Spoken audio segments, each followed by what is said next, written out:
What a cool episode. Just everything was done so well. The action, the story, the music, the animation. Gosh. Hunter x Hunter, episode 16, Defeat and Disgrace. Man, this is so good. So good. Well, hello, my brothers and sisters of the Nerd Hunter Nation. I, as always, am Jim, here to bring you another review on the awesome and the revolting and the weird clown-gasmic, sometimes adventure-filled, mind-bending tale of Hunter x Hunter 2011.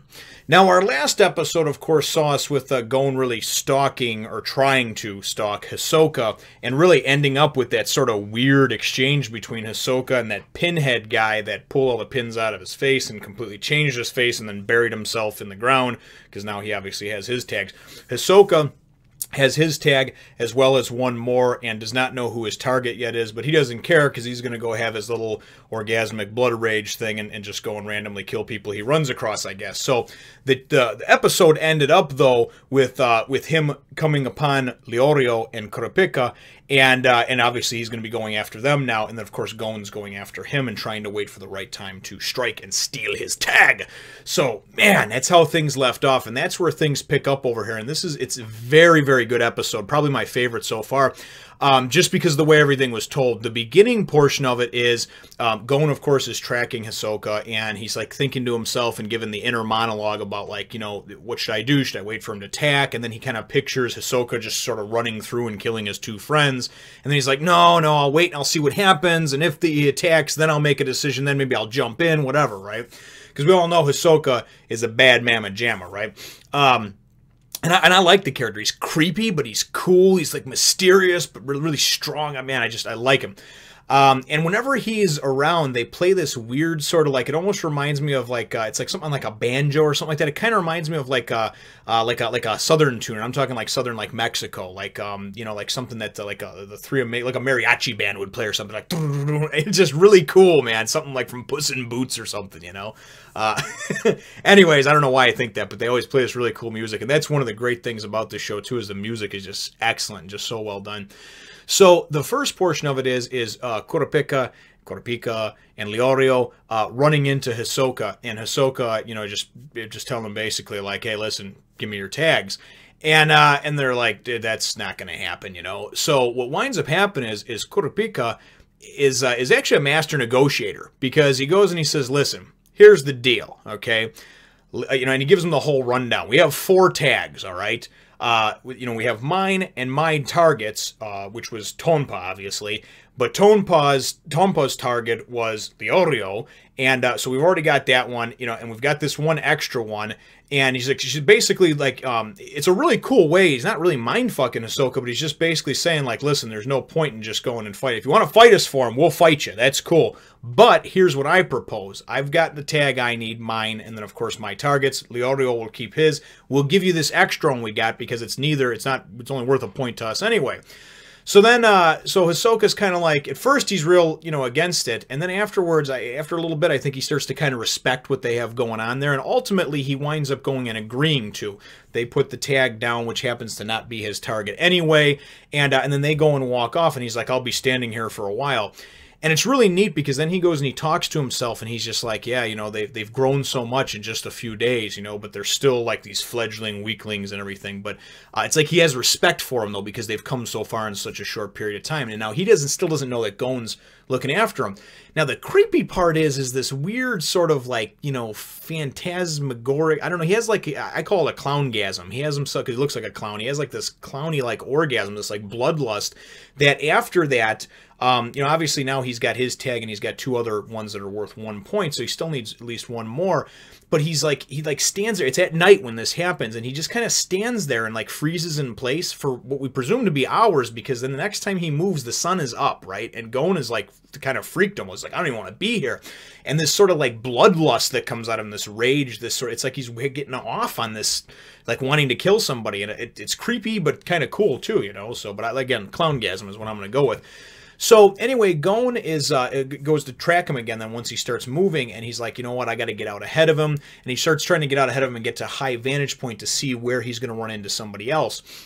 Anyway, he winds up kind of going and getting in position to intercept between Hisoka and this other guy, who actually kind of looks like a reject from like maybe The Hobbit, An Unexpected Journey. He looks like maybe he was supposed to go with Bilbo to the Magic Mountain, you know, with to fight Smaug, but he didn't. I mean, he missed the boat. I don't know. He's got the big nose, the big furry eyebrows. Just looks very Hobbit-like with his cloak and everything. Nonetheless, Hisoka sees him, and Hisoka just starts going, I mean, just, you know, he just starts coming towards him, and I mean, scared the shit out of me, just moving at him with cat-like speed, and this guy's like, oh, you want some of this, Hisoka? And of course, Hisoka goes, and he's going to run right through him, but the whole crux of this thing, of this scene, is that Gon has been waiting and following him now for like a day or two, and he's waiting for his, you know, just the perfect time to be able to snatch that tag. So Gon goes and whips the fishing pole out there, you know, and his fishing line, and he's mastered the maneuver of being able to hit like a moving target, you know. And as Hisoka goes right to run through the Hobbit, he goes and it snatches and he pulls the tag right off him, and Hisoka just kind of looks up and looks over like, what the hell, you know. And it appears as if Hisoka like sees what's going on and like looks at Gon and everything like that, but nonetheless, if we remember right from a couple of episodes ago, Gon was also being tracked by that it was like this black guy. He's got like kind of like an afro in the back of his head, and he has these sunglasses on and a hat. And we figured Gon is probably his target, right? So as Gon goes and takes off, and he's all excited, he's like, I did it, I got it, you know, because now he's got his tag and he's got Hisoka's. He's good. He won, right? He can pass on to phase 5, you know. Well, all of a sudden, he just falls and crumbles to the ground. You're like, what the hell? He's all dizzy, he's woozy, he's out of it. We see the black guy go and appear, and I forget what his name is and everything. I don't even know if they told it, but he's obviously one of the other, you know, prospective hunters. And he's like, you know what, 7,000. You know what that means? That's how many chances I had to kill you, because that's how many times. Also, the amount of times you swung your fishing rod. He's like, I had the chance to attack you at any time I wanted to and kill you and take your tag. But I had respect for what you were doing, for just your commitment to it, the accuracy you were trying to do, and everything else. And then we see that in Gon's side of his neck, he got hit with some kind of like sleep dart, a trank dart or something like that. Probably right when he went to go and get Hisoka, you know, this guy wound up hitting him with a blow dart. I don't know what the hell it was. Some kind of dart, right? So anyway, so the guy's like, aha, too bad. So he takes Gon's tag and Hisoka's. Now he's got, you know, 403 and 44, I think was Hisoka's. And he goes and takes off. And as Gon's sitting there kind of going in and out, he winds up seeing one of those blood butterflies go and flutter off and get caught in the spider's web or whatever, which I thought was a great metaphor for what was happening, what had happened. And then all of a sudden he goes and he hears like a dragging sound of a body being dragged, and boom, the dude that had just got him is laying there, his body's there, right? And Hisoka's standing over him, and Hisoka's like, yeah. He tosses him his tag back and his tag, Hisoka's tag and Gon's, and tosses him back to him. And he's just like, oh yeah, good job. You know, you managed to conceal yourself the whole time. He's impressed is what it is. He's like, I can't believe that you managed to track me, and your timing was impeccable. I had no idea it was coming and everything else, you know. So then he goes and he tosses those tags down, and he says, you know, this guy's poison that he used on you lasts 10 days in a normal person. There's 3 days left before we have to, you know, obviously finish this phase and leave the island. But I'm sure you'll make it, you know, like he has confidence that Gon's like stronger than the normal person, right? Even though he's just this 12-year-old boy, he's got more inner strength to be able to fight off this tranquilizer, you know. And then what I thought was kind of cool about it, so then he goes to walk away, and Gon's like, don't you want your tag? And he's like, no, as it turns out, this guy was my target, you know, so he doesn't care. Hisoka's just like, whatever. I think it's kind of like a respect thing for Gon. He's like, well, he got my tag, and I already got the tag of my target, which is worth 3 points, plus the other 3, the one that Pinhead gave him, the one that Kurapika and Leorio gave him, and then the dude, the Hobbit that he just took out. So he doesn't care. He's got him, you know, he's good to go. And he's just like, it's fine, don't worry about it. You'll just owe me one, you know. So then it's cool the way the scene is. You go and you see Hisoka like in the foreground, and then you go and you see him kind of, the camera pan over, and we see Gon like shaking, but like he's just fighting this poison or this tranquilizer that's in his system, and you know, getting up and standing to his feet, and he's just like, no, go ahead and take your tag. I don't want to owe anybody anything, you know. So Hisoka goes and he's like, I refuse, and then he does this cool little like moonwalk backstep thing to Gon, and turns and just uppercuts him, right, and launches him like 20 feet away, and he's just like, you know what? you will take that tag, and you will owe me one, and you know what? I'll keep you alive for as long as I want to, for as long as you interest me, for as long as I see that you still need to grow. And you know what? I won't take the tag back until you can punch me in the face or hit me with one punch like I just did to you. And I was like, oh, God, it's so cool, you know? I just thought it was really neat because Hisoka is like this guy. He's like an antagonist, but he's not. He's like, I don't know how to explain it, man. He's just a cool, interesting character. So really that's how things wind up getting left. You know, Hisoka leaves him with the tags and goes and walks off. And then the episode ends with Gon sitting there kind of huddled up with his knees up to his chest and a big shiner on his right eye, sitting in this like kind of like hollowed out portion of like a bottom of a tree, you know, tree stump or whatever, at the bottom of a tree trunk. And he's just kind of sitting there brooding, you know, and then you get one of those blood butterflies just kind of flutters over and flutters near like his busted up eye because he got jacked up by Hisoka. But really the whole premise of it was great. I mean, obviously the action was very cool and it kept pace and kept things moving.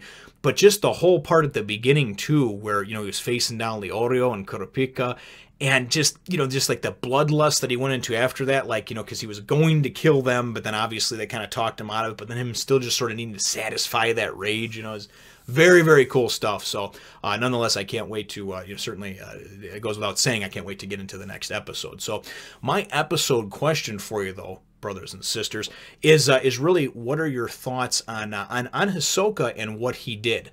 Not only letting Leorio and Kurapika go, but you know, and just taking their tag in exchange and basically taking their deal, but then going and having enough respect for Gon and how Gon disguised his presence, masked his presence, and was able to take his tag without him knowing, for him to go and be like, yeah, whatever, you can keep him, you'll owe me one, don't worry about it. It's like, it's almost like this, like, love, hate, I don't know how to explain it, like a tough love, I guess you would say, type of respect that he has for him, you know? Because he goes and jacks him up, you know? But man, I guess my my episode question though is, what are your thoughts on Hisoka and his actions in this chapter, as well as Gon's and his trying to refuse actually taking the tags? You know, I mean, I don't know how he thought he was going to get out of this one, but it was like that stubborn pride that even this 12-year-old boy had, and I really, I thought it was phenomenal the way it was done. The music, epic, the animation, just fluid, excellent as always. You know, so all in all though, great episode. Leave your answer to my random questions in the comments down below. Feel free to hit the thumbs up, the like button if you should think that I deserve it, and subscribe if you haven't done so already. We will look forward to catching all of you prospective hunters in the next one, Nation. How'd you like to wake up in the middle of the night and see that staring at you in the face, huh? Anyway, follow me on the Facebook, the Twitter, and even my second channel, please.